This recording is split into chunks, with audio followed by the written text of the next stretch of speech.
This Saturday, ba't Saturday? Thursday yung maintenance, diba? Okay. This Thursday, magkakaroon na naman ang Kabal Mobile ng maintenance para sa ating mga loyal Kabal players and enthusiasts.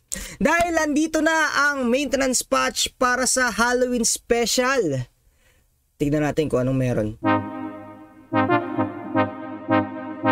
Una sa ating update, syempre ang Bloody Eyes Halloween theme. Automatic yan. Pag Halloween, nagtatransform ang Bloody Eyes natin sa isang nakakatakot pero magandang setup. Halloween special. Magkakaroon na naman tayo ng level up rewards and XP boost. Magpapa-level na ako para makuha ko na yung 1/8 combined level. Alam na, magpa-level na kayo. Pero limit yun ha, character binding yun. Huwag niyong kakalimutan.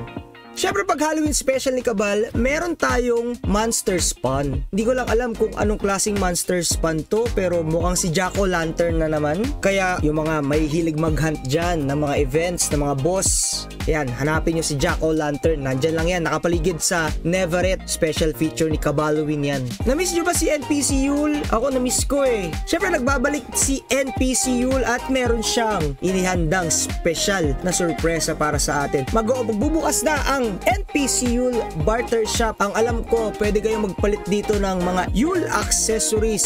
Alam naman natin, ang Yule accessories is very helpful para makayanan natin yung mga dungeons na, alam mo yun, malalakas yung bawas. Siyempre, hindi lang yan, hindi lang barter shop. Meron din tayong Yule upgrade and exchange. Mag-upgrade ka ng mga plus 15 na upgrade tokens and ipapalit mo siya to a certain items na malakas. Pwedeng triple amp, quad amp, or kung ano man. Yung mga may birthday ng November, hindi ko lang alam kung anong sakop nito. It's your special month dahil magse-celebrate ang Kabal Mobile kasama ninyo. Hindi ko lang alam kung anong klaseng giveaway ang ibibigay nito, pero kung may birthday ka ng November or birthday mo sa November, alam mo this. Siyempre, first year server, hindi naman papahuli yan.